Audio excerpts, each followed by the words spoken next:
मराठा आरक्षणावर आज पुन्हा मोठी बैठक. सरकारने समाधानकारक निर्णयाची हमी दिली आहे, पण आंदोलनकर्त्यांनी अजूनही आपली भूमिका कडक ठेवली आहे. शिंदे आणि उद्धव ठाकरे आमने सामने. नवीन घोषणाबाजी आणि पत्रयुद्धामुळे शिवसेनेत पुन्हा तणाव असल्याची चर्चा. शेतकरी आणि संघटनेचे महाराष्ट्र बंदचे आव्हान. सोयाबीन, कांदा आणि ऊसाच्या दरवाढीसाठी सरकारवर दबाव टाकण्याची रणनीती. मुंबईत आज पुन्हा वाहतूक कोंडी. पावसाळी तयारीचे काम सुरू असल्याने अनेक रस्ते बंद. साधारण नागरिकांचे हाल. राज्य सरकारकडून मोठी घोषणा. विद्यार्थ्यांसाठी डिजिटल स्कॉलरशिप योजना पुढील महिन्यात लागू होणार. पुणे शहरात गुन्हेगाराविरोधात पोलिसांचे विशेष अभियान. 20हून अधिक संशयितांच्या अटक.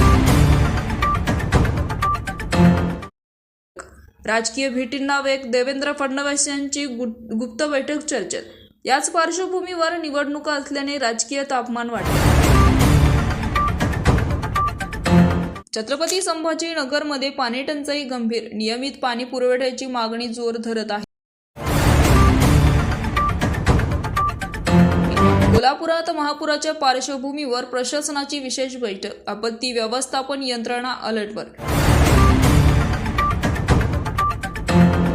ठाणे जिल्ह्यात नव्या रिंग रोड प्रकल्पाचा वेग. स्थानिकांनी प्रकल्पाचे स्वागत केले. नाशिकमध्ये आज द्राक्ष बागेदारांची बैठक. निर्णयित धोरणात बदलाची मागणी. त्याचबरोबर महाराष्ट्रात पोलिसांचा सायबर अलर्ट जारी. ऑनलाईन फ्रॉड प्रकरणात राज्यभरात 500हून अधिक तक्रारी. मुंबईतील लोकल ट्रेन अपग्रेड प्रोजेक्टला हिरवा कंदील. नव्या कोचेसमुळे प्रवाशांना दिलासा मिळणार. मराठवाड्यात कमी झालेल्या पावसामुळे शेतकऱ्यांची चिंता वाढली. पावसावर अवलंबून असलेले पीक परिस्थिती बिघडण्याची शक्यता. राज्यातील शिक्षक भरती प्रक्रियेत वेग. परीक्षेच्या तारखा जाहीर. हजारो उमेदवारांची उत्सुकता वाढली. बारामतीमध्ये आज पुन्हा एकदा पवार परिवार केंद्रस्थानी. एनसीपी दोन्ही गटाच्या बैठकीनंतर तणाव वाढत असल्याची चर्चा.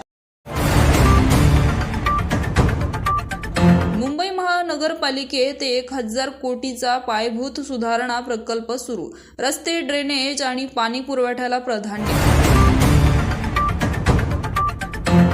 राज्यात डेंग्यू रुग्णालयाची संख्या वाढत आहे आणि आरोग्य विभागाने सावधगिरीची इशारा देत साफसफाईवर भर दिलाय. अहमदनगरमध्ये मोठी जप्ती. पोलिसांनी लाखो रुपयाची बनावट दारू पकडली. 3 जण अटकेत. आणि बरोबरच विदर्भात कृषी पंप वीज बिल माफीवर मोठी राजकीय चर्चा. शासन निर्णयाची शेतकऱ्यांमध्ये उत्सुकता.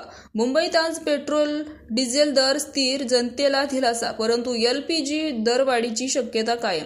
तर मित्रांनो, याविषयी तुमचं मत कमेंट बॉक्समध्ये नक्कीच कळवा आणि चॅनलला नक्कीच सबस्क्राईब करा. तूर्तास धन्यवाद. जय महाराष्ट्र.